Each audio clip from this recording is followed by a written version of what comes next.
नमस्कार, बात करेंगे पंकज पुनिया यानी कि एआईसीसी के जो सदस्य हैं और उनके ऊपर जो एफआईआर दर्ज हुई है, तो इसी को लेकर कुछ बातचीत करेंगे हम पवन त्यागी जी से, और जो कि एक संघ विचारक हैं। तो सर, ये जो एआईसीसी के सदस्य हैं पंकज पुनिया, इनके ऊपर जो एफआईआर दर्ज हुई है, इसको लेकर आप क्या देखते हैं? देखिए, जो ये एआईसीसी के मेंबर हैं एक जिम्मेदार व्यक्ति हैं और इनकी सोच देखिए, कांग्रेस की शुरू से सोच रही है कि ये किस तरह की बातें करते हैं आरएसएस के बारे में, जो कि 1925 से हमारे देश में ये संगठन काम कर रहा है और संगठन का इतिहास है कि उसने कभी भी देश के विरुद्ध कोई काम ना करके देश के हित में सारे काम किए हैं। और संगठन का निर्माण ही केवल इसलिए किया गया कि भारत की उन्नति कैसे हो, भारत में देशवासी एक कैसे रहें। तो इसी मूल को लेकर के कि भारत को शक्तिशाली कैसे बनाया जाए, इस संगठन की रचना हुई है। लेकिन आज अगर कोई आरएसएस को ये कहे कि वो संघी और नेकर पहनकर और किस तरह की गाली दी है कि वो तो चैनल पे बोल भी हम नहीं सकते हैं, इतनी अभद्र भाषा का इस्तेमाल किया है कि कोई पारिवारिक व्यक्ति उसको कैसे कहीं बोल या लिख सकता है। एआईसीसी का सदस्य एक जिम्मेदार व्यक्ति है जो कि लाखों में एक कभी कोई चुना जाता है, और कांग्रेस का यदि इतना बड़ा पदाधिकारी कोई इस तरह की भाषा का इस्तेमाल कर रहा है तो ये पता लगता है कि कांग्रेस की सोच किस स्तर तक नीचे गिरी हुई है और उनके अधिकारी किस सोच को रखते हैं कि वो बलात्कार जैसे शब्दों को इस तरह का इस्तेमाल करते हैं। तो जनता में आक्रोश था। हमें भी बहुत सारे लोग कह रहे थे कि आरएसएस इसमें मौन क्यों है, क्यों नहीं कार्रवाई करता है। तो आपने देखा होगा कि हर मुद्दे पे हर किसी का जवाब देना ये बनता नहीं है, लेकिन फिर भी कुछ वकील थे जो संघ के स्वयंसेवक हैं या संघ से जुड़े हुए हैं, विचारधारा से जुड़े हुए हैं, उन लोगों ने ये कहा कि नहीं भाई, इसके खिलाफ कोई कानूनी कार्रवाई करनी चाहिए। उसी में जो संघ को पसंद करते हैं ऐसे कुछ लोगों ने एफआईआर की और उसको ये गिरफ्तारी की है। वास्तव में ऐसे लोगों को जब तक जवाब नहीं दिया जाएगा, उनको बदतमीजी करने के लिए छोड़ दिया जाएगा। अभी वो कह रहे हैं कि साहब मैंने ट्वीट डिलीट कर दिया, अभी वो कह रहे हैं कि साहब अगर किसी की भावना को आहत करने की बात मैंने नहीं की है। आप एक बात बता दीजिए कि आप राम मंदिर के मुद्दे को उठाते हैं, उन्होंने राम मंदिर के मुद्दे को उठाया, उन्होंने संघ पे बोला, उन्होंने योगी जी को बोला। योगी जी एक प्रदेश के मुख्यमंत्री हैं और आज की डेट में वो जितने लोकप्रिय हैं, पूरे भारत के अंदर ऐसा लोकप्रिय मुख्यमंत्री कोई नहीं है। योगी जी का जो काम है वो पूरे भारत ही नहीं वर्ल्ड में सराहा जा रहा है कि किसी एक प्रांत का मुख्यमंत्री, जो कि इतनी बड़ी जनसंख्या उत्तर प्रदेश की है, उसके बावजूद उन्होंने कोरोना में कैसे फाइट की है, कैसे उसको कंट्रोल किया है। वहाँ जमाती और तबलीगियों ने कितना हंगामा किया, उनको कंट्रोल करने के लिए प्रशासन ने कैसी मशक्क़त की है। और आज उसका नतीजा है कि दिल्ली से अगर कंपैरिजन करें, जिसकी जो जनसंख्या है वहाँ से आधे से भी कम है, लेकिन आज जो कोरोना का संक्रमण को रोकने में योगी जी सफल हुए हैं। और ऐसे लोग को वो कहता है, उनका जाति सूचक शब्द इस्तेमाल करता है कि बिष्ट ने ऐसा कर दिया है, राजनीति कर दिया है। राजनीति तो कांग्रेस कर रही है। मुद्दा क्या था?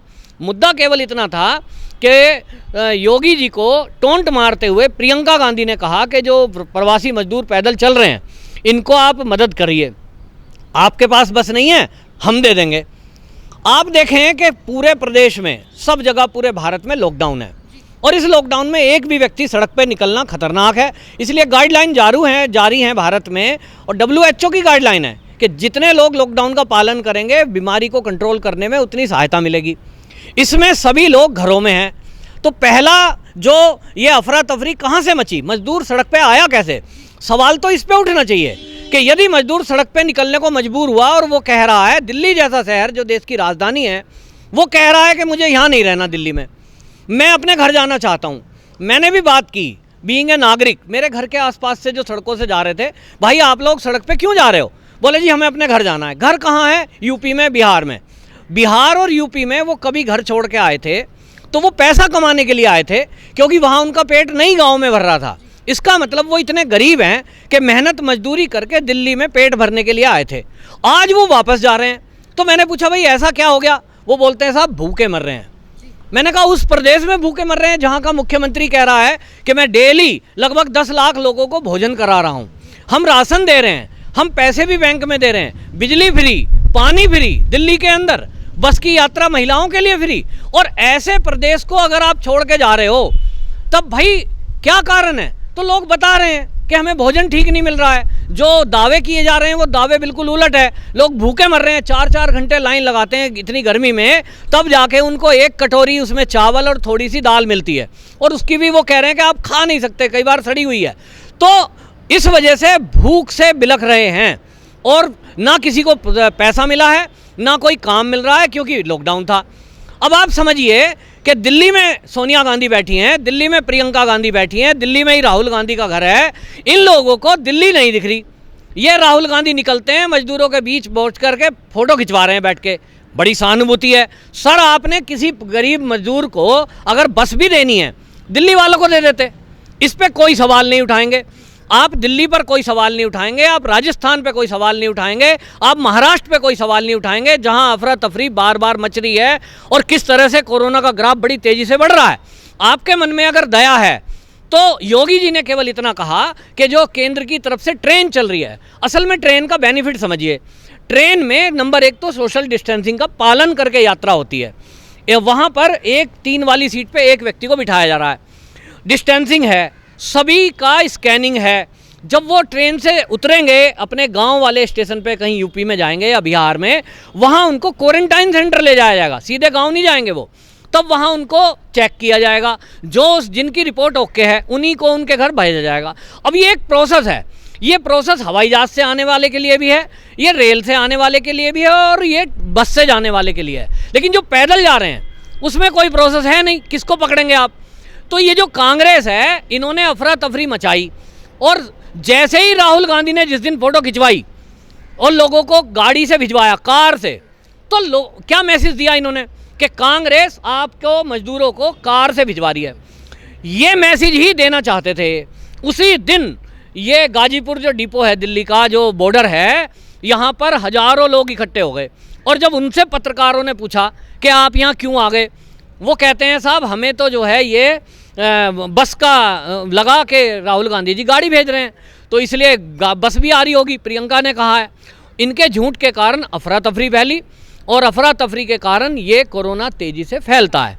ये साजिश कर रहे थे, इसीलिए योगी जी ने इनको कहा कि आपको अगर मदद करनी है तो आप ट्रेनों को चलवाइए, और जहाँ जहाँ आपकी सरकारें हैं, जैसे राजस्थान आपकी सरकार है, पंजाब में आपकी सरकार है, महाराष्ट्र में आपकी सरकार है, छत्तीसगढ़ में सरकार है, वहाँ आप ट्रेन को अनुमति दीजिए, लोगों को आने में आसानी भी होगी। महाराष्ट्र से कोई चलेगा अगर बस से, पहले तो बस का अरेंजमेंट करना चाहिए, तो नहीं है, लेकिन वहाँ से कोई चलेगा वो तो चलते चलते थक जाएगा, भूखा प्यासा और कैसा।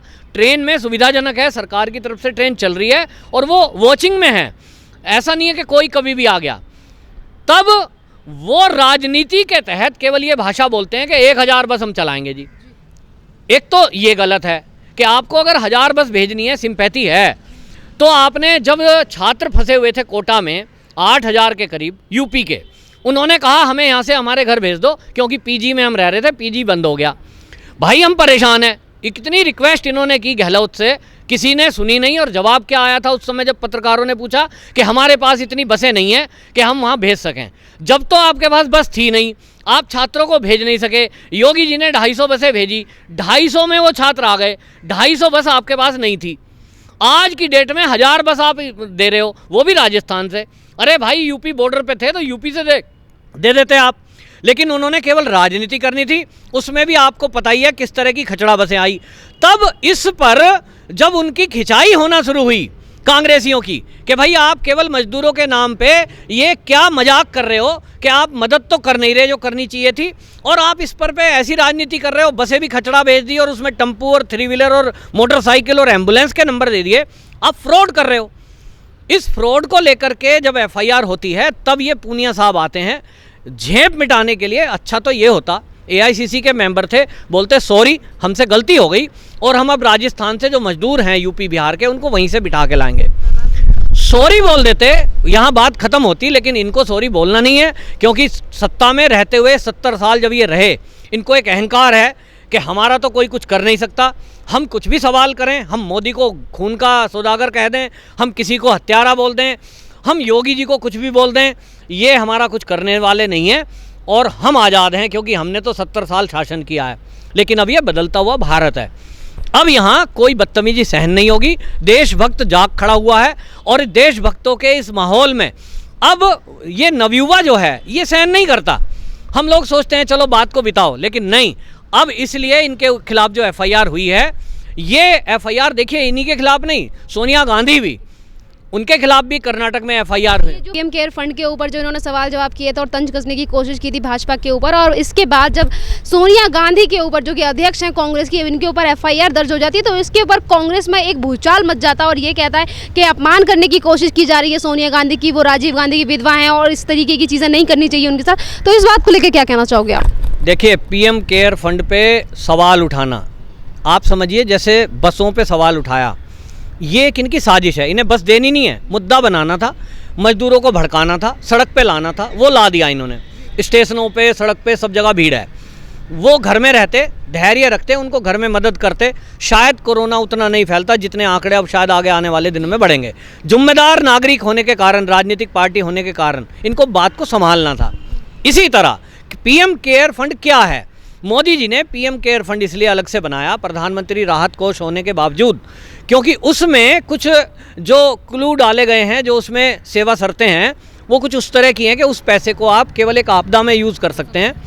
लेकिन इस पैसे में पीएम केयर फंड में केवल पीएम नहीं देखेगा, उसके अलावा 3 मंत्रालय और उसमें हैं, रक्षा मंत्रालय, स्वास्थ्य मंत्रालय भी उसमें डाला है, और उसके अलावा पीएम है। तो अकेले नहीं है, पहले एक के ऊपर था, अब 3 मंत्रालय उसको कंट्रोल करेंगे। उसमें विशेषज्ञों की टीम है और उसमें वो हमारे रिसर्च के लिए भी पैसा यूज़ कर सकते हैं। जैसे कि अभी एपिडेमिक, ये जो है क्या नाम आपका, कोविड-19 का वैक्सीन अभी बना नहीं है, भारत भी उसमें रिसर्च कर रहा है, वैज्ञानिक। उनके लिए बहुत मोटा पैसा चाहिए होता है, कोई भी वायरस आ जाएगा।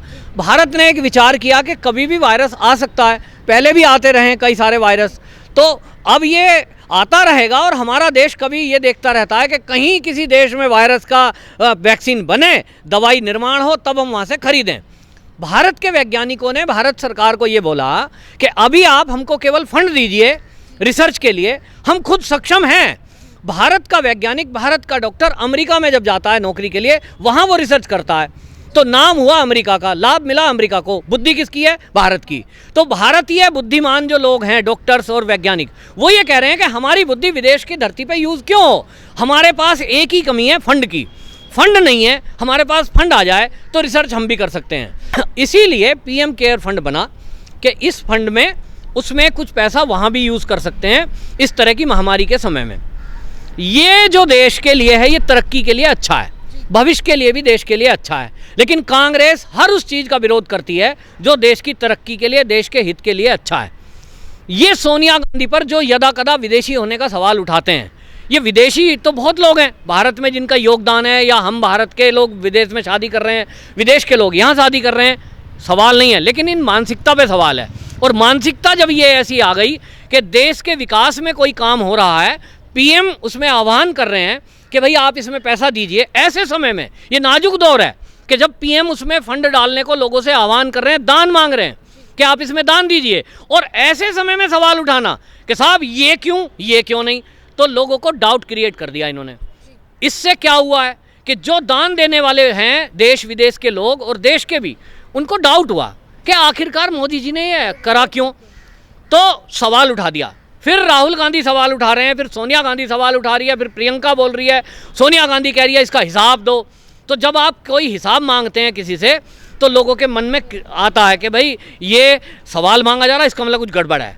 इन्होंने यही काम करना था, सोनिया गांधी ने, कि लोगों के मन में डाउट क्रिएट करना था, ताकि लोग पीएम केयर फंड में पैसे ना डालें। पीएम केयर फंड में पैसे आ जाएंगे, जितने भी आएंगे, क्या उनको मोदी जी अपने घर ले जाएंगे? अभी तक तो ऐसी चीज़ें करके अभी तक कांग्रेस की तरफ से राजनीति खेली जा रही थी, और जब इसके बाद इन्हीं की जो सारी चालें थी वो फेल हो जाती हैं, एफआईआर दर्ज हो जाती है इनके ऊपर, तो ये कहते हैं कि भाजपा यहाँ पे राजनीति करती हुई नजर आ रही है। ये पेंडेमिक सिचुएशन है, यहाँ पे कोरोना वायरस से लड़ने की ज़रूरत है, पर इसके बावजूद भी ये कांग्रेस के नेता बोलते हैं कि यहाँ पे कोरोना से लड़ना चाहिए, इस तरह की चीज़ें नहीं बोलनी चाहिए, एफआईआर दर्ज नहीं करानी चाहिए। तो जब इस तरह की हरकत करते हैं तो तब क्यों नहीं सोचते इस तरह की चीज़ें? मैं वही कह रहा हूँ ना कि इनको ये लगता है कि आप कोई भी सवाल उठा के भाग जाओ यहाँ से, कोई भी सवाल उठाइए। सीए पे सवाल उठाया, देश के हित में था, इन्हें लगा हम मुद्दा उठा लेंगे, पब्लिक को भड़का दिया, पब्लिक रोड पे आ गई, ये पीछे हो गए, हमने कुछ नहीं करा जी। अभी ये इस तरह के मुद्दे उठाते हैं। ये सर्जिकल स्ट्राइक पे उठा लिया सवाल इन्होंने, सेना का मनोबल गिराने के लिए। अभी पीएम केयर फंड पे जो सवाल उठाया है, इन्होंने तो नुकसान ऑलरेडी कर दिया, क्योंकि करोड़ों रुपया जो उसमें दानदाता थे वो उतना पैसा जितना आना था नहीं आया, रुक गया।